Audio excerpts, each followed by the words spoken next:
मुंबईमध्ये बेकायदेशीररित्या राहणाऱ्या बांगलादेशींवर आता कारवाई होतीये। त्याचबरोबर भाडेकरूंची माहिती न देणाऱ्या घर मालकांवर सुद्धा आता कारवाई सुरू आहे। पाहूया त्याच संदर्भातला हा रिपोर्ट।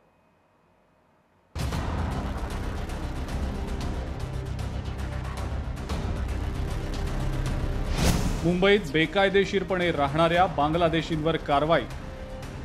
195 बांगलादेशींवर गुन्हे दाखल, 278 बांगलादेशी नागरिकांना अटक। भाडेकऱ्यांची माहिती न देणाऱ्या घर मालकांवरही कारवाई।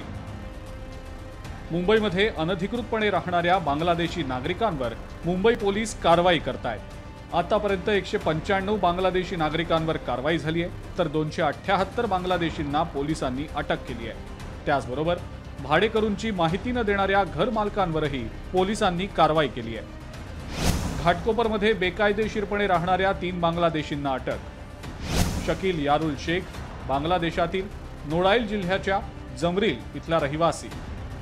आलम अलाउद्दीन शेख बांगलादेशमधल्या जशोर जिल्ह्यातला सलामतपूरचा रहिवासी।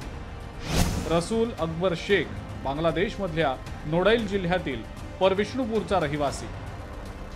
हे सगळे आरोपी पनवेल इथं राहत असल्याचं पोलिसांनी सांगितलं। बांगलादेश सीमेवरून अवैधपणे भारतात घुसल्याचं या तिघाही आरोपींनी सांगितल्याची माहिती पोलिसांनी दिलेली आहे। नवी मुंबई के एरिया में अलग अलग काम करते हुए रहते हैं इलीगली, जिनके पास कोई वैलिड डॉक्यूमेंट्स नहीं है। ऐसे लोगों की इन्फॉर्मेशन हमारे ASTU के PI घोरपड़े इन्होंने मालूमात निकाली, उनका मैपिंग किया और एट अ टाइम हमने सुबह 5 जगह पे लोकेशन पे रेड की, जिसमें 10 लोगों के खिलाफ हमने ऑफेंस रजिस्टर किया है फॉरेनर एक्ट्स के तहत, जिनके पास कोई भी वैलिड डॉक्यूमेंट इंडियन सिटीजन होने का नहीं था। अशा प्रकारे अनधिकृतपणे येणाऱ्या स्थलांतरितांमागे एजंटही असतात असा दावा करत या एजंट्सना शोधून काढून त्यांच्यावर कारवाई करण्याची मागणी केली जाते। परदेशातून अवैधरित्या भारतात आलेल्या नागरिकांच्या परतीसाठी आणि यामध्ये जे कोणी दाखल आहे, इन्व्हॉल्ड आहे, त्यांच्यावरती गुन्हे रजिस्टर करून त्यांना सजा होण्याकरता जलद गती न्यायालय स्थापन करून त्या माध्यमातून हा परकीय नागरिकांच्या घुसखोरीचा विषय आपण समाधान आणि सॉल्व्ह करू शकतो। 696 बांगलादेशींवर मुंबई पोलिसांची कारवाई। कोर्टाच्या प्रक्रियेनंतर 222 घुसखोरांना मायदेशी परत पाठवलं।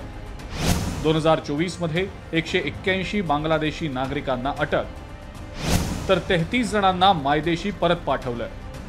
2023 मध्ये 368 घुसखोरांवर कारवाई, 68 घुसखोरांना मायदेशी पाठवलं। 2022 मध्ये 147 पैकी 21 जणांना मायदेशी पाठवलं। मुंबई आणि आसपासच्या जिल्ह्यांमध्ये अजूनही मोठ्या प्रमाणात बांगलादेशी घुसखोर हे वास्तव्यात आहेत। मात्र त्यांच्याकडे अवैधरित्या बनवलेले आणि तयार केलेले आधार कार्ड, पॅन कार्ड असे ओळखपत्र देखील आहेत। मात्र आता यांना शोधण्याचं मोठं आव्हान हे दहशतवादी विरोधी पथकावरती आहे। व्हिडिओ जर्नलिस्ट निकेश मोरेसह मीनाक्षी म्हात्रे, लोकशाही मराठी, मुंबई।